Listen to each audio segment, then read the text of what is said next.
Good morning, you're watching A News. I'm Dilek Tuna. Here are the headlines. Russia and Ukraine exchange prisoners after conclusion of talks in Istanbul. US President Trump says that the United States is closing in on a new trade agreement with China. Syria officially requests Türkiye to help to strengthen defence and combat terrorism.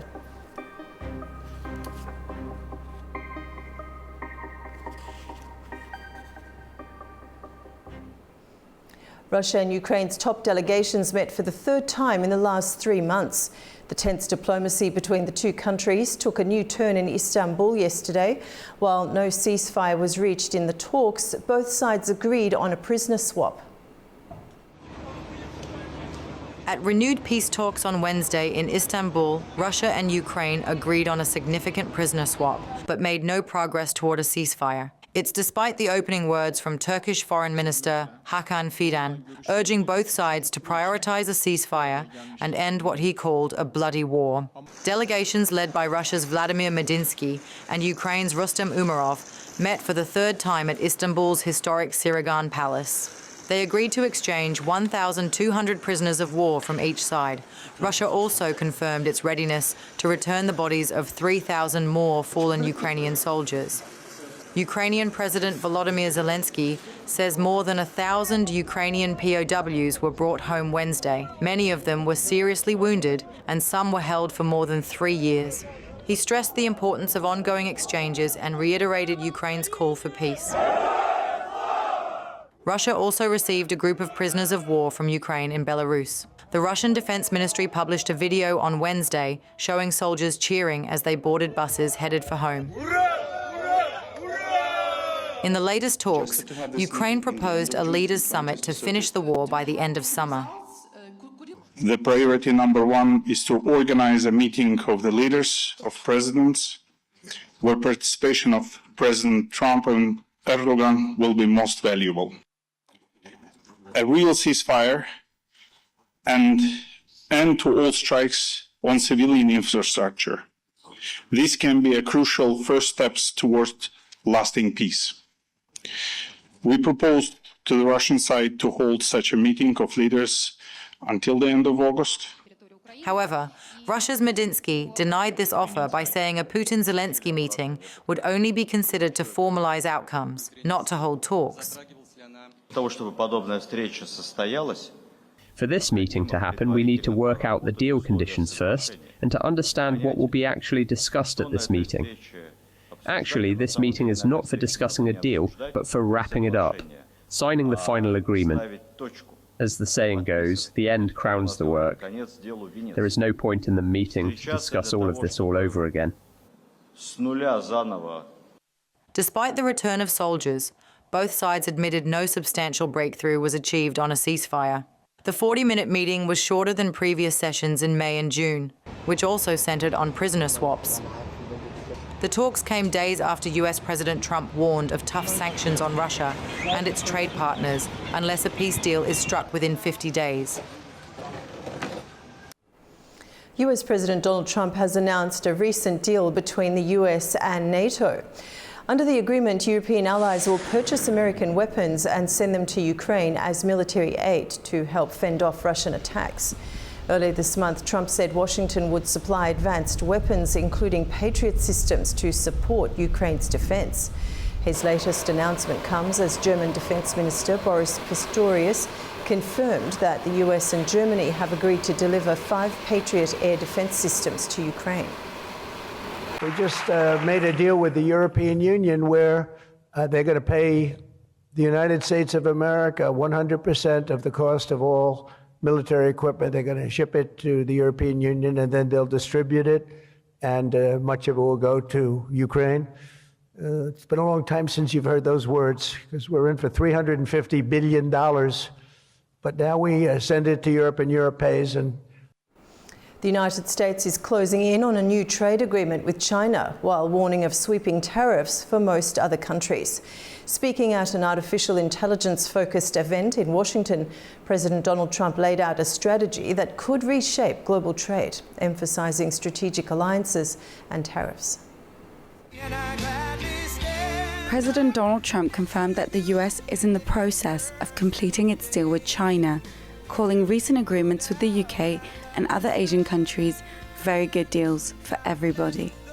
He made the comments at an artificial intelligence conference in Washington on Wednesday, but President Trump made it clear that other countries should brace for more tariffs. We're in the process of completing our deal with China. Just made some incredible transactions, but we're going to have a very, very simple tariff for some of the countries. There's so many countries you can't negotiate deals with everyone, so we'll have a straight, simple tariff of anywhere between 15 and 50%. A couple of we have 15 because we haven't been getting along with those countries too well. The president added that negotiations with the European Union were ongoing, but countries that stayed close to US goods will pay the price. We've offered such a deal to the European Union, where we're in serious negotiations, and if they agree to open up the union to American businesses, then we will let them pay a lower tariff. In Beijing, China responded with a familiar message, urging calm and consultation ahead of trade talks between the two countries set to resume next week in Stockholm. China always advocates that all sides should tackle economic and trade disputes through equal dialogue and consultation. Without a formal agreement, steep tariffs on both sides could snap back within weeks. For now, the White House says more than 200 countries could fall under the flat tariff system as the US reshapes its trade relationships deal by deal. Iran says it had warned a US Navy destroyer to change course in the Gulf of Oman. The radio warning was issued as the US warship attempted to approach waters under Iran's monitoring. US defense officials say the incident had no impact on the destroyer's mission. It comes after US strikes last month on Iranian nuclear facilities, which Washington claims are part of a weapons program, a claim Tehran denies, insisting its nuclear work is solely for civilian use.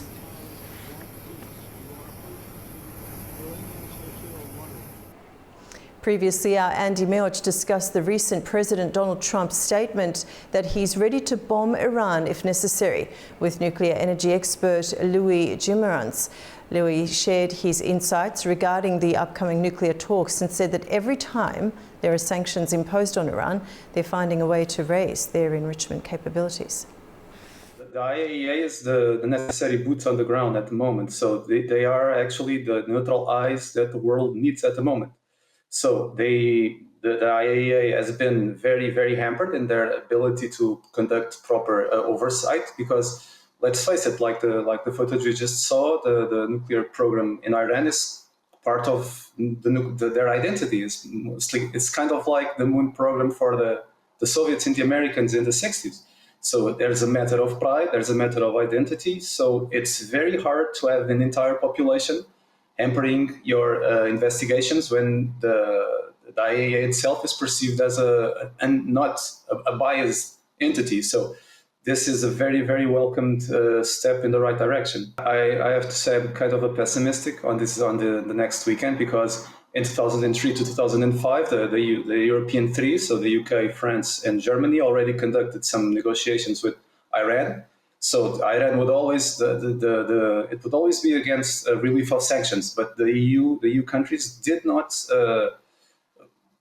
give Iran the conditions they were needed. So there were 2 years of negotiations between 2003 and 2005 that were kind of wasted time, and basically only later on in 2013 where the negotiations started in the right direction. So I hope that the new leadership, especially Germany, I hope that Friedrich Merz knows what is laser focused, that is not as ideological in these nuclear terms as their predecessors Scholz and Merkel were. So I hope that there is a lot more. I'm hoping there is a lot more sanity at the time involved in the next weekend. But the history shows that Iran actually relented in their enrichment efforts whenever sanction relief was involved. So we are talking about in 2016 when the IAEA verified that Iran was fulfilling their enrichment goals. We are talking about $100 billion in unfrozen assets. So not only sanctions, but probably unfrozen assets are on the table. I hope, and I actually hope that this time colder heads will prevail, and then democracy. I hope negotiations go ahead. I hope diplomacy makes the region a little more safer every day.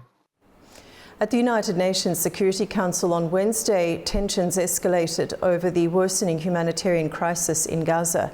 Israel announced new restrictions against UN humanitarian staff, while global envoys voiced urgent concerns about the spiralling violence. The situation inside Gaza, especially for women and children, is more dire than at any other time during this crisis. That's according to Khaled Kiari, the Assistant Secretary General for the Middle East, Asia and the Pacific. He made the comment when he briefed the Security Council on the situation in the Strip on Wednesday. Kiari said that United Nations Relief and Works Agency operations face severe financial shortages. While talks are ongoing, the horrific situation in Gaza continues to deteriorate, with Israeli military operations and hostilities expanding throughout the Strip and the human toll mounting by the hour. This nightmare of historic proportions must end immediately. Meanwhile, Palestinian Ambassador Riyad Mansour accused Israel of devastating Gaza's infrastructure and warned of the toll on civilians. Israel has ravaged Gaza. It has destroyed nearly everything in that narrow strip of Palestinian land. But nearly 2 million human beings remain, including 1 million children. They must be saved.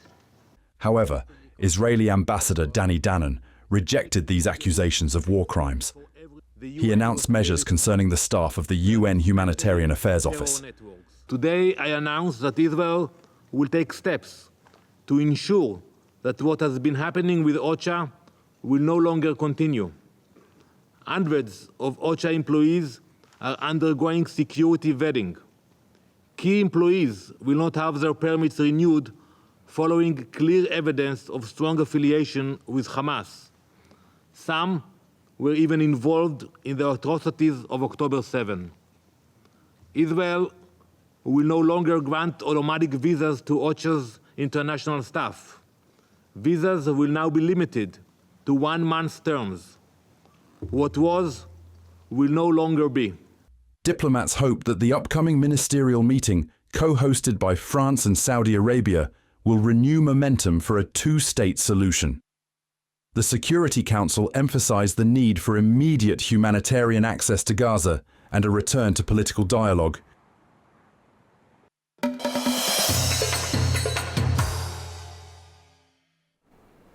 Day 2 of the IDEF 2025 Defence Industry Fair in Istanbul wrapped up with cutting-edge tech displays, high-level meetings and strong Azerbaijani participation. Our Nuray Mustafa is at the venue of the Defence exhibition and brings us the latest from Istanbul. The IDEF 2025 17th International Defence Industry Fair, held in Istanbul, successfully concluded its second day today. With participation from over the 100 countries, the exhibition has become a central hub for the global defence industry. Today was particularly notable for technological innovations and strategic meetings. The second day of the exhibition stood out with the presentation of the latest advancements in Turkey's defence sector. The country's leading companies, Aselsan, TUSAŞ, Roketsan, Havelsan and Baykar showcased the latest robotic systems, artificial intelligence-based control technologies and high-precision weapon systems. Several new agreements and protocols were also signed in this field. One of the active participants in the exhibition is Azerbaijan. On 23 July, the Azerbaijan delegation held meetings with several Turkish companies to discuss technology transfer, joint production projects and the cooperation opportunities in the defense industry. In addition, a variety of defense-related equipment and domestically produced communication devices presented by Azerbaijan drew considerable attention. Azerbaijani companies are aiming to establish new partnerships within the framework of the fair. The second day of IDF 2025 also proved to be productive from a diplomatic standpoint. Various meetings were held and cooperation protocols and the letters of intent were signed. These agreements are expected to lay the groundwork for future joint production and technology exchange. According to the organizers, approximately 50,000 visitors attended the exhibition center on the second day. IDF 2025 will continue until 27 July with more technological showcases and strategic agreements anticipated in coming days. The UK and Turkey signed a preliminary agreement for the sale of Eurofighter Typhoon fighter jets to Ankara. Turkish Defence Minister Yaşar Güler and his British counterpart John Healey inked a memorandum of understanding during a defence industry fair in Istanbul. NATO member Türkiye has long aimed to buy 40 Eurofighter jets, which are built by a consortium of British, German and Italian companies. This memorandum of understanding brings us one step closer to a comprehensive agreement on the Eurofighter Typhoon issue. We welcome this positive step toward our country's participation in the Eurofighter Typhoon community. Syria has formally requested military assistance from Türkiye to boost its defence capabilities and fight terrorist groups, according to sources from the Turkish Defence Ministry.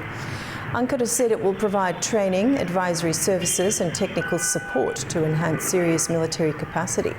The ministry stressed their goal is to support Syria's political unity, territorial integrity and contribute to lasting regional peace. The request comes amid rising tensions in Syria's Sueda province following recent clashes and Israeli airstrikes. Top Uzbek security officials visited Kabul to discuss border security and drug trafficking with senior Afghan leaders. The visit comes as Uzbekistan says the Trans-Afghan railway could be completed within 5 years. Our Tamim Bahis has more in Kabul. In a significant development aimed at boosting regional connectivity and economic cooperation, Afghanistan and Uzbekistan have held high-level security and economic talks this week in Kabul. The acting Minister of Interior, Sirajuddin Haqqani, met with Uzbekistan's intelligence chief, Bakhodir Kurbanov, his deputy, and the commander of the Uzbek border guards. Afghan officials described the discussions as key to strengthening bilateral relations, enhancing border cooperation, and jointly combating drug trafficking. In a separate meeting, the acting Minister of National Defense, Muhammad Yaqub Mujahid, welcomed the Uzbek delegation and praised Tashkent's support for Afghanistan on international platforms. The Uzbek officials expressed satisfaction with what it called Afghanistan's improving security and economic conditions and reaffirmed their commitment to deeper cooperation.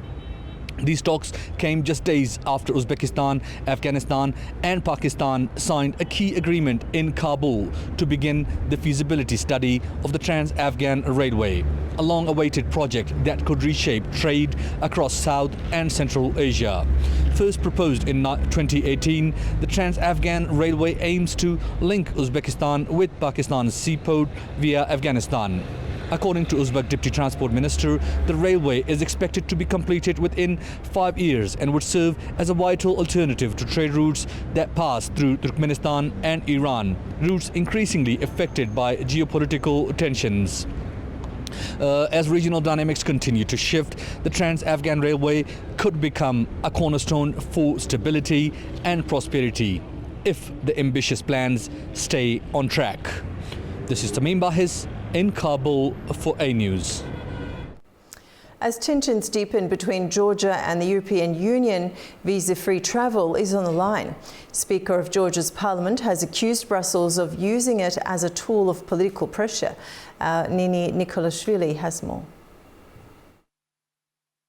Georgia's parliament speaker, Shavop Aposhvili, is accusing the European Union of politicizing the visa-free travel issue, claiming it's being used to pressure the government. He argued that Georgia continues to face all technical benchmarks required under the EU visa monitoring process, particularly in areas like migration control and anti-corruption.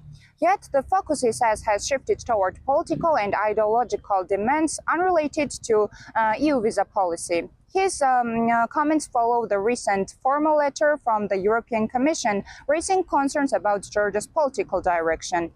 Shortly after, the EU ambassador reportedly suggested that the EU visa-free travel could be suspended as early as September 1, a statement that Papuashvili dismissed as misinformation. The visa-free regime in place since 2017 is reviewed annually. While Georgia has previously passed those checks, Brussels is now becoming increasingly vocal about democratic backsliding and erosion of the core EU values. Papuashvili criticized the EU for linking visa access to recent legislation supported from the ruling party and the Orthodox Church, insisting that the Georgian government is unfairly targeted for upholding national values. While tensions rises and the European Parliament weighing in, the Georgia's European path is facing the most serious diplomatic strain in years, and the future of its visa-free travel could be caught in crossfire. It's Nini Nikolaishvili reporting from Tbilisi, A News. Azerbaijan is deepening its clean energy footprint in Europe.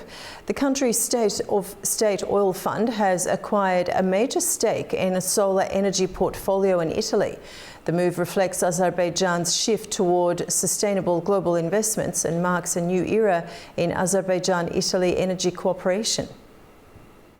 In a landmark move signalling a pivot from hydrocarbons to renewables, the State Oil Fund of Azerbaijan, SOFAZ, has acquired a 49% stake in a 402-megawatt solar power portfolio in Italy. The deal was announced during a formal ceremony in Rome, attended by Italian officials, diplomats and SOFAZ leadership.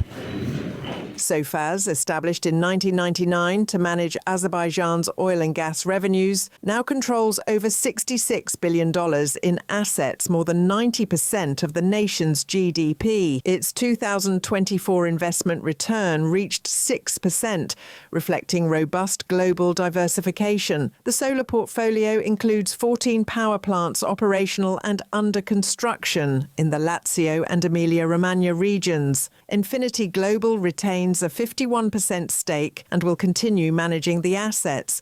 Through this strategic collaboration with Infinity Global, SOFAZ support the delivery of competitive, clean energy to meet Italy's growing energy needs, while contributing to local economic development and household energy access. As a forward-looking institutional capital provider, we remain committed to supporting strategic investment opportunities in Italy and across Europe. Under long-term power purchase agreements, the portfolio will produce nearly 685 million kilowatt-hours of clean energy per year, enough to power 250,000 homes and reduce CO2 emissions by nearly 185,000 tonnes annually. This investment also boosts Italy's decarbonisation targets under the EU's Repower EU plan, reducing dependence on imported fossil fuels and advancing climate resilience. The solar power investment marks a strategic shift in Azerbaijan-Italy energy cooperation, expanding beyond hydrocarbons into renewables. For SOFAZ, it strengthens its long-term infrastructure portfolio, supports the EU's clean energy goals, and contributes to Europe's broader energy diversification and climate resilience efforts. We'll be back with more updates. Stay tuned to A News.